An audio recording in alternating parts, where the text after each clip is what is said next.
Hello friends, study for CSE पर आप सबका स्वागत है।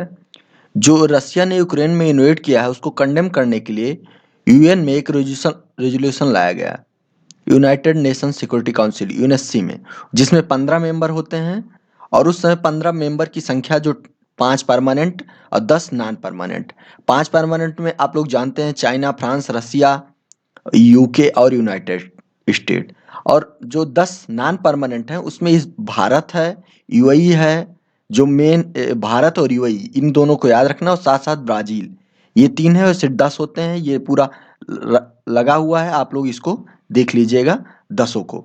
और इस समय जो सिक्योरिटी काउंसिल का प्रेसिडेंट है वो रसिया है, जो मौजूदा एक मंथ में एक बार बनता है। तो जो फरवरी 2022 का है ये है रसिया, अगस्त 2021 का भारत प्रेसिडेंट था।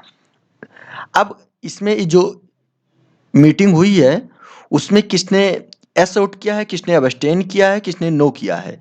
तो जो 15 मेंबर हैं उसमें 11 मेंबर ने एस वोट किया है। 3 मेंबर चाइना, इंडिया और एक surprise element UAE, United Arab Emirates, इन तीनों ने अब्सटेन किया है। और रसिया ने वीटो किया है एक, जिससे ये टोटल रद्द हो गया, फेल हो गया। लेकिन जो 11 मेंबर वो एक साथ थे। इसमें सबसे बड़ा जो सरप्राइज एलिमेंट एस में था वो है ब्राजील। ब्राजील का लग रहा था अब्सटेन करेगा, लेकिन उसने यस वोट किया। और यूएई का लग रहा था यस वोट करेगा, इसने अब्सटेन किया। और भारत और चाइना का जहां तक लग रहा था कि अब्सटेन करेंगे, यस में नहीं जाएंगे। ये है कंचन गुप्ता जी, ये सीनियर एडवाइजर है ministry of information and broadcasting से, गवर्नमेंट ऑफ इंडिया के। इन्होंने कुछ दिन पहले 25 फरवरी को ट्वीट किया था कि यूएनएससी में जब न्यूक्लियर टेस्ट किया था तो यूक्रेन हमारे खिलाफ गया था। 370 के हटाने पे यूएन में हमारे खिलाफ गया था, खिलाफ वोटिंग की थी जो यूक्रेन है। और ये लगातार भारत के खिलाफ स्टैंड लेता रहा है। इस कारण हो सकता है कि यूक्रेन के साथ भारत ना जाए। और उसके एक ही दिन पहले नरेंद्र मोदी जी और जो वहाँ के राष्ट्रपति है व्लादिमीर पुतिन, उनके बीच एक टेलीफोन कन्वर्सेशन हुआ था। इस कारण लगता था कि भारत जो है वो किसी के सपोर्ट में नहीं जाएगा। लेकिन जो वेस्टर्न कंट्री है उनका भारत पर बहुत प्रेशर था कि आप यस वोट कीजिए। अब ये देखेंगे जो यूएनएससी में जो हमारे इस समय परमानेंट रिप्रेजेंटेटिव हैं टीएस त्रिमूर्ति साहब, उन्होंने अब्सटेन किया। और उन्होंने ये साथ साथ बताया भी कि क्यों उन्हें अब्सटेन किया है। इसके बारे में आज हम लोग देखेंगे उन्हें क्यों अब्सटेन किया। ये वीडियो आप, ये हैं रशियन फेडरेशन के जो इस समय प्रेसिडेंट हैं यूएनएससी के। अब ये देखेंगे क्यों अब्सटेन किया।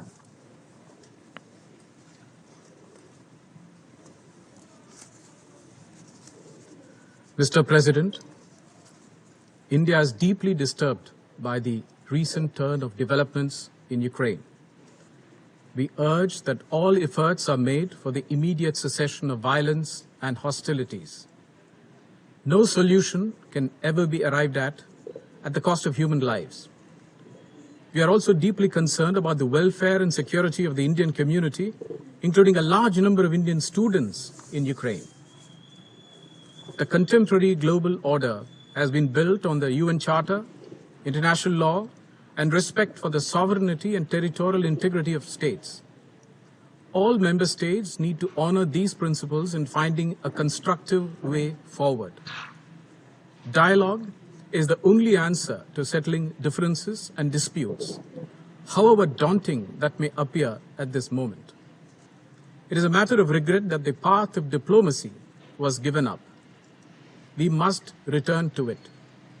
For all these reasons, India has chosen to abstain on this resolution. I thank you. अब ये समझ में आ रहा है कि इन सब बातों से भारत ने एक तरह बोला यूएन में कि हम एक डायलॉग के थ्रू रिजॉल्व चाहते हैं। अब भारत का पोजीशन है जो वेस्टर्न देशों को पसंद नहीं आएगा।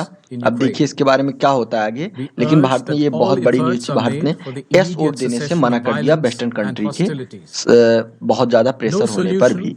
आप लोगों को अगर मेरी वीडियोज में अच्छा लग रहा हो तो प्लीज शेयर करिए, सब्सक्राइब करिए। आप लोगों का बहुत बहुत धन्यवाद।